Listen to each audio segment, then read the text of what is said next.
O iPod apresenta... Poucas coisas no mundo têm a capacidade de unir pessoas como o futebol. Ele atravessa gerações, conecta diferentes histórias, culturas, nacionalidades e perfis. E talvez justamente por isso o futebol esteja se tornando cada vez mais inclusivo. O esporte que nasceu na Inglaterra agora ganha novas formas de continuar transformando vidas. E em qualquer idade. Criado em 2011, o Walking Football vem conquistando cada vez mais adeptos no Brasil e no mundo, ao adaptar o futebol para o público 60+, mostrando que paixão, movimento, pertencimento e diversão não tem prazo de validade. Nesse episódio do Na Boa, eu vou conversar com o Ricardo Leme, presidente e membro fundador da Walking Football Brasil, sobre essa modalidade que vai muito além do esporte. É inclusão purinha, né, Ricardo? Oi, Silvia, muito obrigado aqui pela oportunidade de compartilhar um pouco mais sobre a Walking Football com vocês. É isso mesmo, a inclusão purinha mesmo. A gente vai poder trocar aqui uma conversa para mostrar para as pessoas o quanto essa modalidade vem transformando a vida das pessoas idosas no Brasil.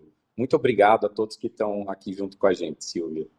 Eu que fico muito feliz. Quando eu li sobre o seu projeto, eu descobri, eu não conhecia, eu estou encantada, mas eu tenho certeza que, assim como eu, muita gente também não deve saber, né, da existência dessa modalidade, que existe desde 2011, então, é isso? Explica um pouquinho, Ricardo, o que é o Walking Football? Silvia, Walking Football é uma tradução literal mesmo, é um futebol que se joga caminhando, né?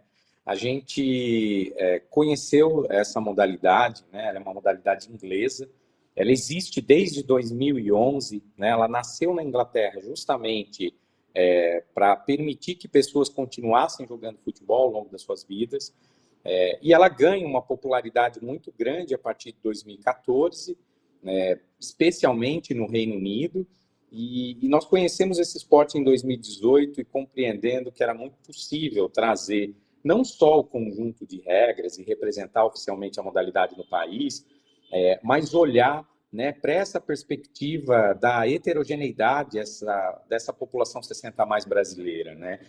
Na prática, o Walking Football nada mais é do que um futebol que se joga caminhando, né, com algumas regras próprias que possibilita um baixo impacto, que as pessoas tenham ali uma possibilidade de continuar jogando ou experimentar o futebol pela primeira vez, não se colocando em risco, né? Não são permitidas jogadas aéreas, justamente para não ter um choque de cabeça, né? Você pode caminhar rápido, mas você não pode correr, você não tem um contato físico direto, há um distanciamento entre os jogadores, né? Justamente para evitar o choque, né? Que é muito comum dentro do futebol convencional. Você tem ali alguns elementos que vão contribuir para que essa prática aconteça de maneira lúdica, ao mesmo tempo de maneira muito ativa, mas fazendo com que pessoas 60+ possam participar, possam continuar jogando futebol, visto que é uma paixão nacional, né? Independente se a pessoa pratica ou não pratica, né? O campo, basicamente, Silvia, é muito semelhante a um campo society, né? Então, a gente está falando também de tempo de jogo reduzido. E o mais importante, né? No Brasil, a gente olha para essa modalidade muito numa perspectiva do envelhecimento ativo, da longevidade ativa. Então, sempre é trabalhado com uma equipe multidisciplinar em quadra, né, especialmente profissionais de educação física, que acompanham esta atividade olhando para a característica da pessoa 60+ praticante.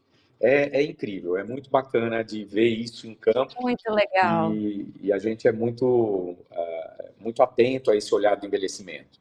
Me tira várias dúvidas, né? Que eu ia te perguntar aqui em alguns aspectos, como que ele se difere do futebol tradicional. Você já foi dando algumas dicas aí, né? O tamanho do campo, algumas regras, né? Essa questão de não poder ter o contato. Acho que o tamanho da bola também é diferente, não é isso? A bola ela é uma bola semelhante a uma bola de society, ela não é tão diferente. A gente vem discutindo no Brasil para pensar numa bola específica para walking football. No mundo todo ainda não se tem. A gente utiliza as bolas do futebol convencional. né? A gente vem Tá. discutindo para ter uma bola que corra menos. A gente está num debate com uma marca para pensar exatamente uma bola específica para a modalidade, mas a gente está falando de uma Legal. bola de society. Legal, legal. Bom, daqui a pouco eu vou chegar aí nas marcas, que isso também muito me interessa, tá? Mas me tira uma dúvida, quando a gente fala do público 60 mais, a gente tem vários perfis e condicionamento físico também, né? Tem alguma limitação de, olha, até aqui pode caminhar um pouquinho mais rápido, ou pode dar um trotezinho, ou até que ponto que a pessoa pode correr ou só pode andar? E como é que é essa questão da seleção das pessoas, né? A gente está falando muito aqui do público 60 mais. Mas se, por exemplo, eu que não tenho um bom condicionamento, vamos supor, eu poderia praticar esse esporte? Como é que é essa seleção de quem pode ou não participar? Silvia, é muito bacana você tocar nisso, porque isso é um grande diferencial do Brasil na introdução de walking football em relação ao resto do mundo, né? Quando a gente olha para a Europa, especialmente, quando ela introduziu o walking football, ela olhava muito para grupos de pessoas ativas e que já tinham uma experiência prévia com o futebol, né? E continuaram jogando futebol ao longo da vida. Quando a gente traz a modalidade para o Brasil, a primeira coisa que a gente faz na metodologia da Walking Football Brasil é dividir o esporte de duas maneiras. A gente tem o que a gente chama de esporte para a vida, cujo objetivo é a gente trabalhar a perspectiva do envelhecimento ativo, né? Pensar em participação social, em melhoria de saúde, né? Pensar nas questões de segurança, de conhecimento ao longo da vida, né? Isso é um marco político da Organização Mundial da Saúde. A gente trouxe isso transversalmente para a metodologia da Walking Football. E aí, dentro do esporte de participação, especialmente, ele não tem limitações. A gente tem grupos de pessoas com deficiência, a gente tem pessoas que nunca jogaram futebol, a gente tem pessoas que estão ali experimentando a modalidade pela primeira vez, e aí a gente tem uma classificação dentro da metodologia, que é justamente para poder pensar se a pessoa tem um bom condicionamento físico e entende um pouco de futebol, se a pessoa não entende nada de futebol, mas tem um bom condicionamento físico, se a pessoa está com um condicionamento físico mais comprometido, mais ela entende. Então, tem algumas variáveis que são observadas para que cada grupo participe, respeitando a especificidade de cada um, né? Dentro do esporte para a vida, todas as pessoas podem jogar walking football. A gente tem exemplos de pessoas que nunca jogaram walking football na vida e que se apaixonaram pela modalidade e agora estão ali com um avanço na sua qualidade de vida, né? Equilíbrio, força, coordenação motora. E o segundo pilar, né, a gente chama de esporte competitivo, coopetitivo, a gente gosta muito da palavra cooperação, porque mesmo dentro da competição, a gente entende que o principal é que exista a colaboração entre as pessoas que estão ali jogando, praticando o walking football. Aí este aqui é mais categorizado, né? Aí a gente está falando de regras mais oficiais, o condicionamento físico é diferente, né? Existe uma prática muito mais orientada para que essas pessoas joguem de forma mais competitiva dentro desta cooperação. Um detalhe muito importante, que também é muito brasileiro, e que é muito incrível, eu digo. O futebol no Brasil foi proibido para mulheres até 1979. Ele era uma proibição por lei. Quando a gente introduziu o walking football no Brasil, era necessário que as mulheres fossem as pioneiras dessa modalidade. E para nós isso era muito importante, que acontecesse assim, que elas não ficassem para trás na introdução de um esporte como esse. E hoje elas representam 75% das praticantes de walking football em todas as localidades onde a gente atua. É muito bacana falar disso. Que incrível. Nossa, olha, arrepiei. Arrepiei só de escutar você falando como que envolve tantos públicos e tantas bandeiras ao mesmo tempo, né? Como é que a inclusão acontece de tantas formas, né, Ricardo?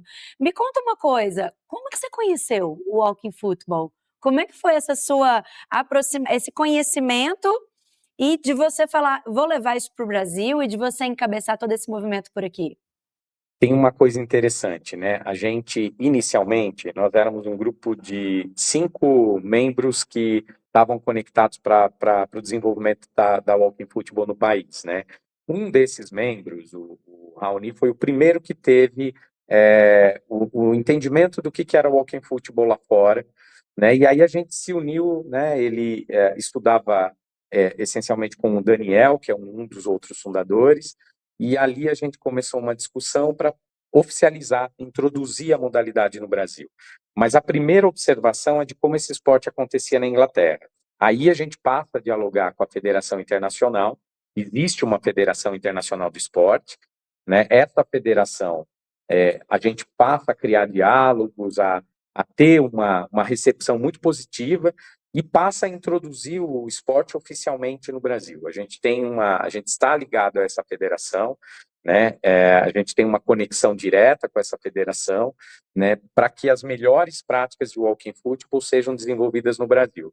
É um esporte que nasce na Europa, né? Mas quando ele chega para o Brasil, ele também compreende a especificidade do nosso país. É muito interessante a gente ter esse olhar, né? De que a gente é o país do futebol, mas a gente precisa ser o país do futebol para todas as pessoas. Isso é muito importante, né? E quando a gente tem esse olhar, e quando a gente observa esse olhar como um olhar central de introdução do esporte no Brasil, a gente compreende que, diferente da Europa, aqui se joga walking football em quadra, aqui se joga walking football em campo, aqui tem walking football dentro de instituição de longa permanência, que é aquelas moradias de pessoas 60 a mais vulneráveis, em grande parte. Aqui a gente tem o futebol, né, o walking football de maneira adaptada para pessoas com deficiência, né? Aqui a gente tem uma variação de formas de jogar o walking football que responde à nossa realidade, justamente para que ninguém fique para trás quando a gente introduz um esporte de maneira oficial no Brasil. Isso era o que fazia o coração da gente bater mais forte. Hoje à frente estou eu, o Daniel Castro e o Jorge Xavier. Nós três estamos assim completamente conectados por essa perspectiva de inclusão, de transformação social por meio do esporte, né? Porque é muito mais do que futebol, é muito mais do que pôr uma bola no chão e sair jogando, né? Isso é incrível também, isso também tem sua beleza, mas é um patrimônio cultural da humanidade. Mas a gente tem que compreender que é um futebol para todas as pessoas. E como é que é mostrar isso para as pessoas? Como é que foi quando vocês trouxeram e elas receberam essa modalidade? Como é que quando vocês apresentam, quando vocês chegam nos lugares, né? E até mesmo quem tem interesse também. Como é que funciona isso de, eu quero ter o walking football aqui, tem que pedir uma permissão para vocês, tem um treinamento, precisa de uma equipe específica também? Como é que isso funciona? É muito bacana, Silvia, a maneira como a gente vem introduzindo a modalidade no país e democratizando, de fato, o esporte, né?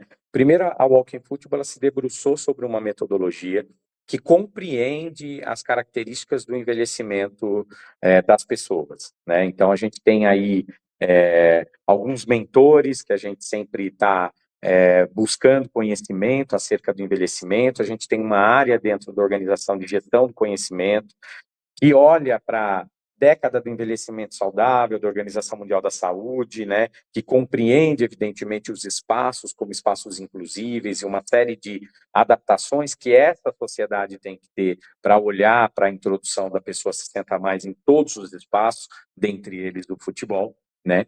E aí, dentro desse olhar, né, com este olhar muito mais inclusivo, muito mais conectado com o envelhecimento ativo, a gente sempre fala que introduzir o walking football também é a gente fortalecer profissionais para que eles compreendam a especificidade do envelhecimento na hora de levar a modalidade para a sua região. A gente tem núcleos próprios mantidos pela organização em 17 localidades, né, que mobiliza cerca de 2.500 pessoas praticando o walking football. No ano passado, a gente abriu um programa de formação para profissionais de educação física em diferentes regiões do Brasil. Em 47 cidades brasileiras, a gente formou profissionais habilitados para prática da walking football nos seus territórios, né?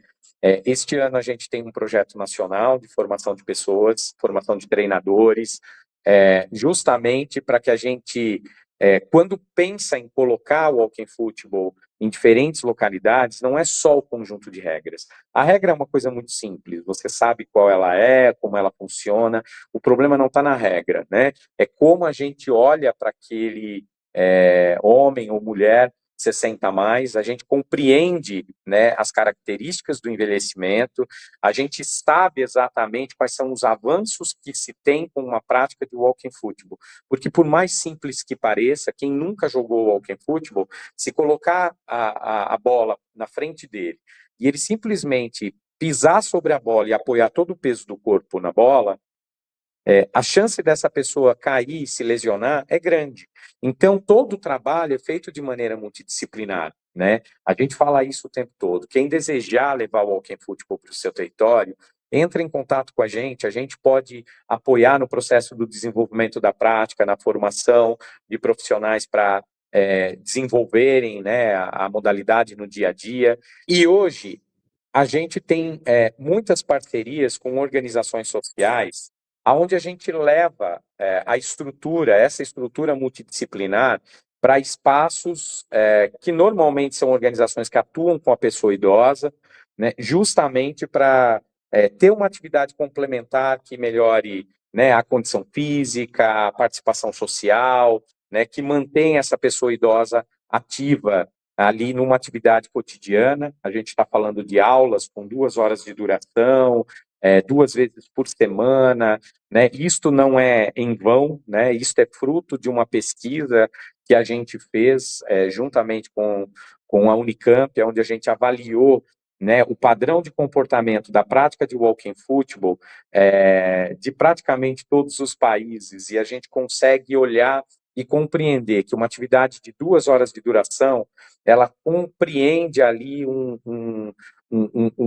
pilar de melhoria de saúde, equilíbrio, força, que, evidentemente, de forma acompanhada e com um profissional adequado, vai trazer grandes resultados para as pessoas idosas.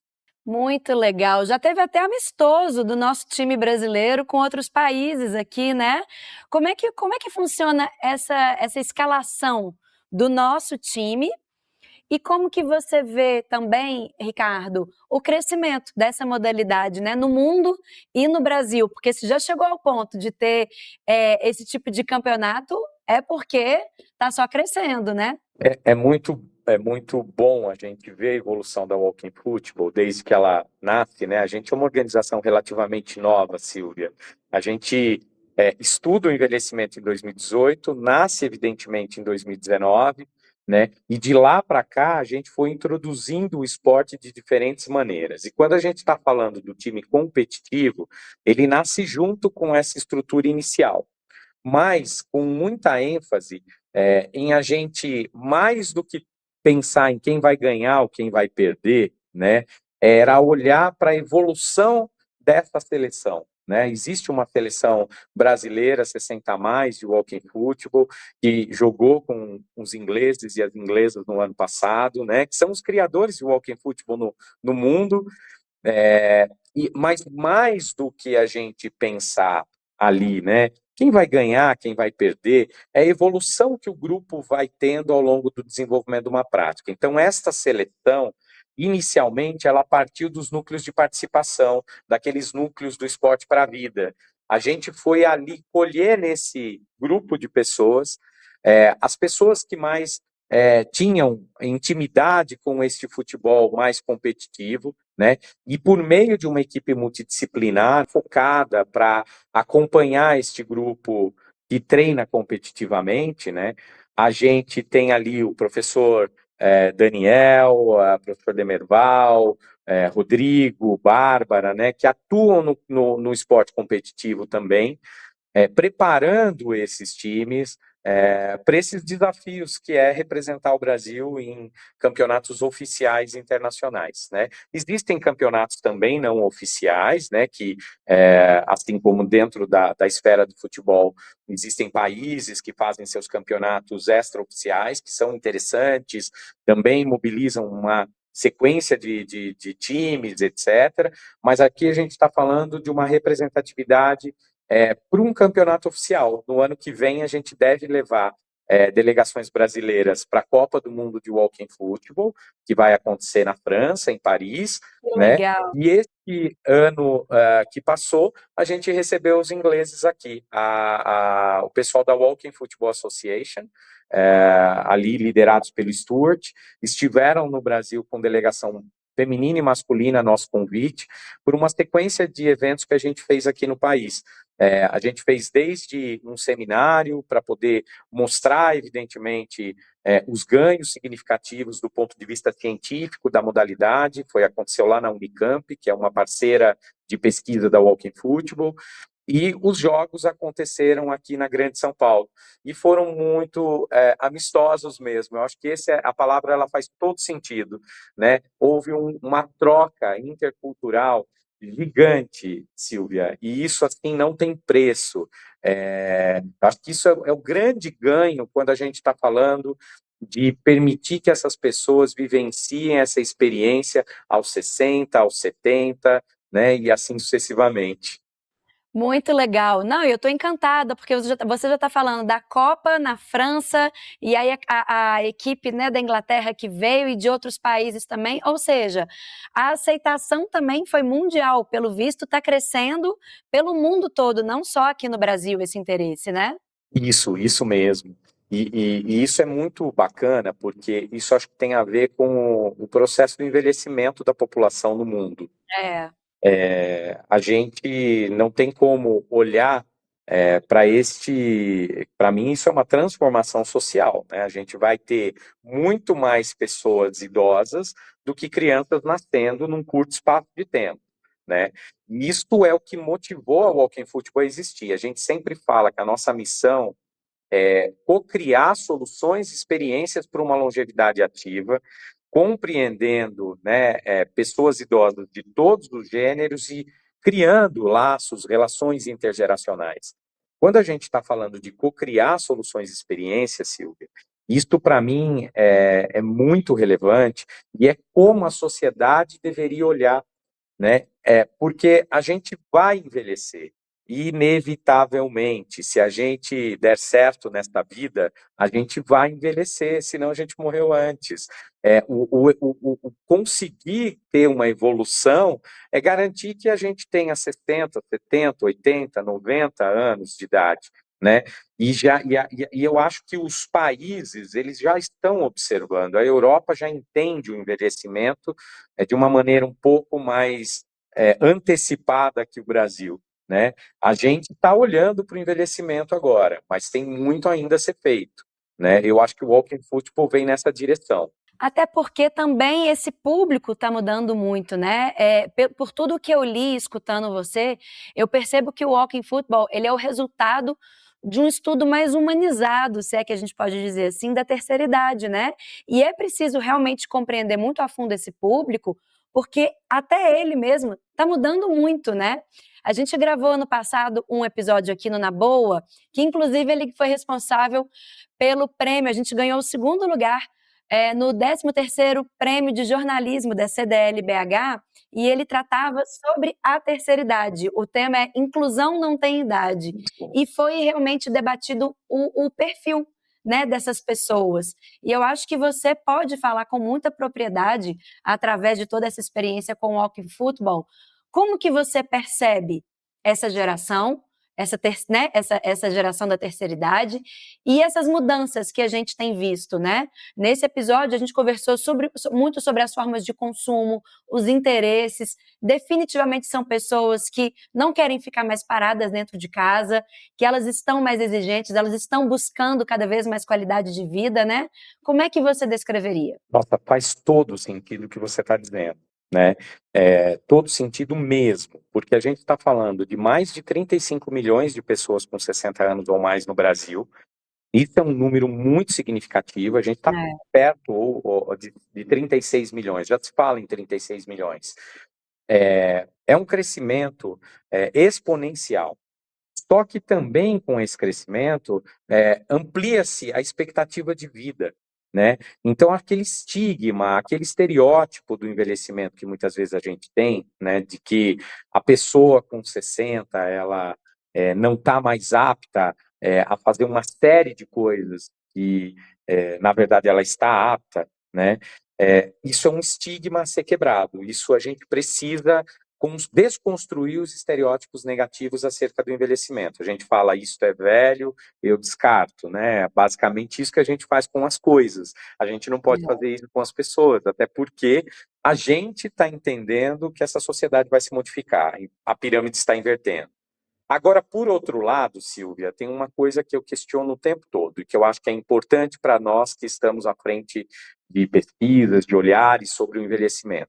O envelhecimento não é igual dentro da população brasileira, né? Então, obviamente, existe um grupo que vai permanecer ativo, que vai envelhecer com uma qualidade de vida incrível. Isto tem a ver com estilo de vida, isto tem a ver com realidade socioeconômica, né? E a gente vai ter um grupo de pessoas que não vão envelhecer com a mesma qualidade de vida, né? A gente tem pessoas, eu vou trazer um exemplo real, dentro da seleção de walking football, a gente atua em regiões que muitas vezes, se não existisse uma modalidade como o walking football acontecendo, aquelas pessoas não teriam uma atividade física, aquelas pessoas não teriam um ambiente de convívio social, que é muito comum se a gente for em regiões mais nobres de qualquer estado brasileiro, onde as pessoas se mantêm ativas dentro dos clubes, dentro dos espaços sociais. Então, isso precisa também ser observado, porque dentro desse universo de 36 milhões de pessoas, a gente não está falando de 36 milhões de pessoas iguaizinhas, muito parecidas, com a mesma característica de envelhecimento. A gente está falando de velhices plurais, de uma percepção que precisa ser vista qualquer pessoa que vai atuar com o envelhecimento. Isto vira uma chave tanto na difusão do esporte, quanto também na observação, que é importante e que precisa ser validada de fortalecimento de autonomia da pessoa 60 a mais, de desconstrução dos estereótipos negativos, né? E aí vamos dar alguns exemplos, né? A pessoa 60 a mais, se ela desejar, ela pode continuar trabalhando. Por outro lado, há pessoas que trabalharam uma vida inteira e que tudo que elas desejam naquela fase da vida é não trabalhar e viver opções de lazer que ela não viveu durante a fase jovem. Ou seja, não é ou Desfrutar a vida. não é ou, é e, né? Cada um pode fazer isso, mais isso, ou as pessoas podem escolher o que elas querem fazer no processo de envelhecimento, mas uma coisa eu digo para vocês, a atividade física, ela é fundamental para contribuir para o envelhecimento ativo. E a gente vê isso na prática, quando a gente vê os resultados das pessoas que antes estavam ociosas e que elas passam a desenvolver uma nova maneira de olhar para o esporte, né? De olhar para o seu condicionamento físico. Isso é incrível, viu, Silvia? De verdade, muito. Eu acho que é por isso que a Walking Football existe. É. Não, e é muito legal também, porque quando a gente fala de inclusão, geralmente a gente pensa nas pessoas com deficiência, nas crianças, ou no público mais vulnerável, socialmente falando, né?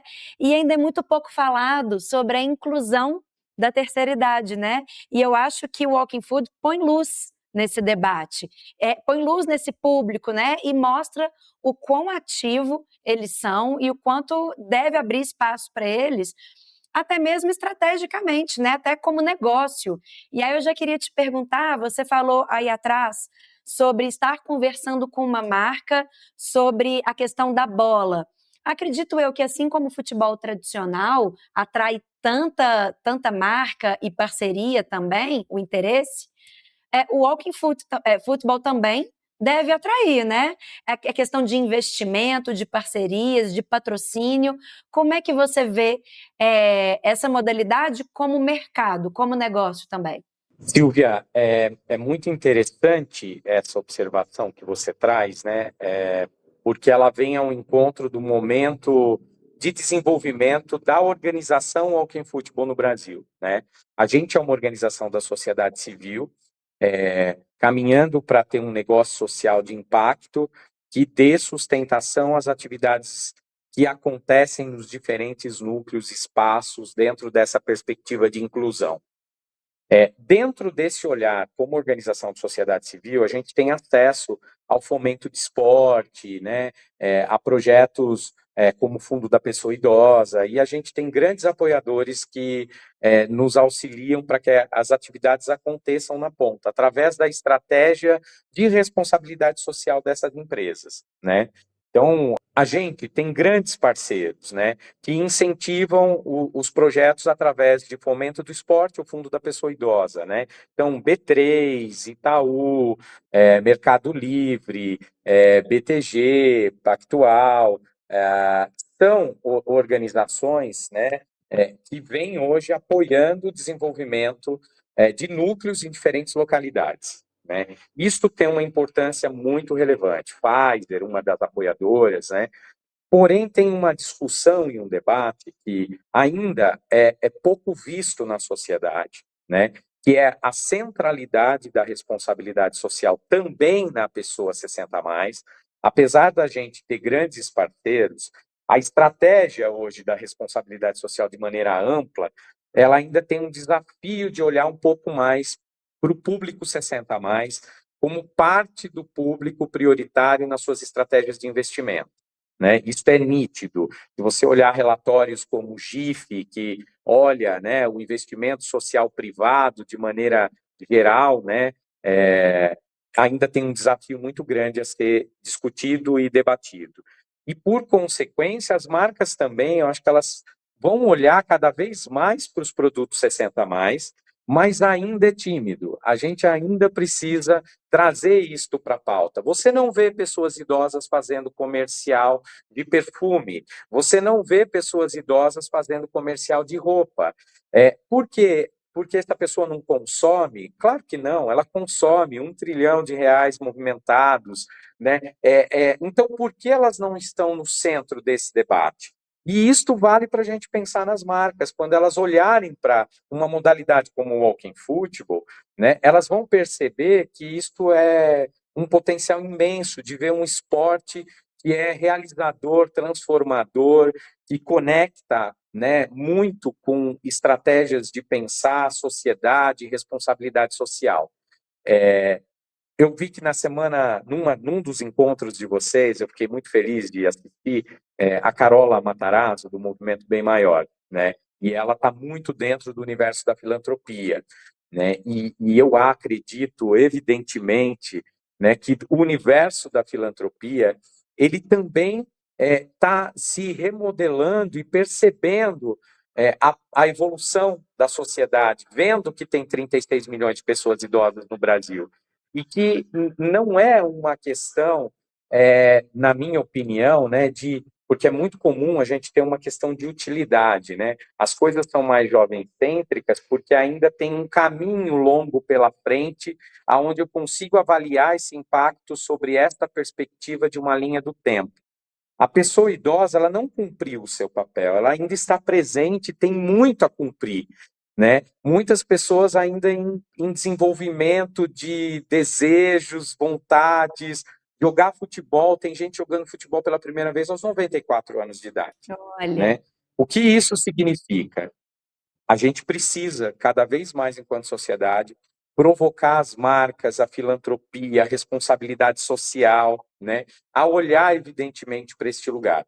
Este é fruto de uma pesquisa de doutorado que eu devo começar em breve, justamente olhando para a importância que esta pessoa 60 a mais tem no universo do investimento social privado no Brasil. Fico muito feliz de você trazer à luz essa conversa. não, e a minha cabeça publicitária aqui já vai pensando a oportunidade que as marcas têm, né? Já que é negócio, né? Que as métricas ali, que os resultados, enfim, o que elas estão buscando é isso, uma baita oportunidade, né? E para os mais diversos perfis, né? Então, quando você foi falando aí das possibilidades e do perfil, né, dos hábitos, enfim, dessas pessoas, quantas possibilidades tem, né, de se aliar a essa modalidade e de fortalecer, né, de enriquecer, de mostrar, assim, a potência que tem esse público e também da própria marca, ao apoiar, né, um posicionamento, uma responsabilidade social, uma consciência que ela mostra quando ela apoia esse tipo de iniciativa, né, que é muito incrível. Agora, pensando para o lado de quem pratica, né? Eu imagino os relatos que você deve escutar, Ricardo. Se a coisa caminha de forma lenta, né, assim, para a inclusão desse público, eu acredito que os resultados devem chegar numa velocidade, assim, máxima, né? É maravilhoso, é maravilhoso. Eu sempre brinco que quando eu preciso me reconectar com a essência da Walking Football, eu faço um tour pelos núcleos onde a modalidade está acontecendo, porque você vai ver, se você tiver a oportunidade de conhecer, a evolução que tem em cada indivíduo, cada pessoa que está praticando a modalidade. A gente tem exemplos, né? Você pega, vou trazer um exemplo prático aqui, né? Dona Januária é uma senhora, né? Muito próxima dos seus 80 anos, nunca tinha praticado uma atividade física como o walking football, uma senhora muito ativa. Ela vai para o núcleo com o apoiador, né? Ela tem um apoiador para contribuir para ela ter segurança no movimento e, e ela entra em campo, em quadra para jogar walking football. Ali ela enxerga a potência dela, né? Ali ela vê o quanto ela é representativa dentro daquela prática. E você consegue observar as melhoras na mobilidade dessa pessoa, as melhoras no bem-estar emocional, que eu acho que isso é fundamental. A gente tem inúmeros exemplos de pessoas que tiveram, né, ali dentro da Walking Football um fôlego de bem-estar, de vida. A gente tem uma matéria que a gente gravou para o Mais Você, e tem ali a dona Ana, que ela conta que ela tinha vivenciado vários lutos, né? Não era um, eram vários lutos, numa sequência de curto espaço de tempo, e que quando ela vem para o Walking Football, ela se vê ali ativa novamente, né, com desejo de estar participando, encontrando amigos. Você tem o João, que também gravou para uma matéria, um senhor que mora numa ILPI, né, o Pedro, na verdade, que mora numa ILPI, e para ele, chutar a bola, não é nem jogar o walking football de maneira inteira, mas ele ter a oportunidade de chutar a bola para o gol é transformador na vida dele. Eu acho que relatos assim, eles me emocionam muito e eles me fazem olhar que existe um motivo da gente estar introduzindo o esporte desta maneira como ele está sendo introduzido. Eu sou muito grato, né, não só, né, aos parceiros, ao meu time, mas especialmente a pessoa 60 a mais, que está desenvolvendo ali uma forma, né, de jogar, de se ver no mundo, né, de se perceber no mundo que me arrepia, assim. Eu, daqui 10 anos, vou ter 60 anos. Esse é o mundo que eu quero para mim, né? O Walking Football ajuda até nesse sentido, né? De construir um novo futuro para quem ainda não está lá, mas torcemos muito para que a maioria chegue, né? Que todos cheguem, é claro. Já que a gente está em época de Copa do Mundo, Ricardo, o que você acha que o futebol tradicional poderia aprender com o Walking Football? Eu acho que o primeiro lugar, né, que é o aspecto da inclusão, né, da inclusão na sua essência. Assim como o futebol tradicional levou muito tempo para respeitar as mulheres, né, e agora a gente começa a enxergar as mulheres praticando o futebol convencional com muito mais respeito do que antes, ainda tem muito a se evoluir, mas com muito mais respeito do que antes. O Walking Football ela começou introduzindo todas as pessoas nessa modalidade, né? Então, a inclusão, eu acho que ela é um aspecto fundamental, e ela é uma característica muito brasileira, né? Eu acho que se a gente transitar pelas outras walking footballs pelo mundo, você vai ter muitas vezes o aspecto da continuidade de um modelo que já existe do futebol convencional, né, nos seus diferentes países. Eu acho que a outra coisa, né, é a gente perceber que a competição ela é importante, mas se ela tiver vieses de cooperação, se a gente conseguir compreender, né, que não é sobre ganhar ou perder, que dentro de walking football todo mundo ganha, independente do resultado final, né, também estimula uma sociedade que olhe de uma maneira mais participativa e colaborativa, porque nem sempre só competir é funcional e é o que vai fazer a gente se sentir feliz, mesmo a gente sabendo que a gente gosta de ver o nosso país ganhando. Não é sobre isso que a gente está falando. Essa energia, essa emoção, esse desejo, ele é inerente do ser humano. A gente que cresceu vendo Copa do Mundo quando criança, torcendo e vibrando, isso é lindo, isso é maravilhoso. O que a gente precisa é garantir que este movimento não seja excludente, não torne o espaço impossível para muita gente. E eu ainda enxergo no futebol convencional racismo, homofobia, né, xenofobia, questões que elas precisam ser. Na verdade, isso já está ultrapassado. A gente precisa olhar para esse cenário atual e compreender que é impossível viver numa sociedade se não respeitar as diferenças que existem dentro dela, né? E eu acho que se eu pudesse falar o que o futebol convencional poderia aprender com o walking football, é exatamente esse lugar, porque a gente está percebendo a diferença que existe no processo de envelhecer. A gente está percebendo a diferença que existe e adaptando tudo à realidade dessas pessoas. Isso, para mim, é inclusão, e inclusão é o que deveria mover uma sociedade como um todo.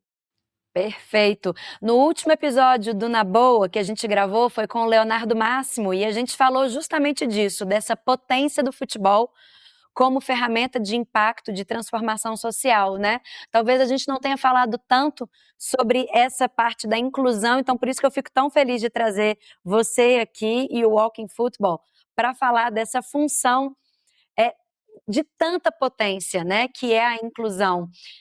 Para quem quer trabalhar o Walking Football, levar para sua instituição, levar para sua cidade, enfim, que se interessou, que quer conhecer melhor e entrar em contato com vocês, quais são os canais, o que precisa fazer para poder espalhar aí a modalidade por todo o país? Silvia, a gente sugere que as pessoas acessem o nosso site, né, o wfb.org.br.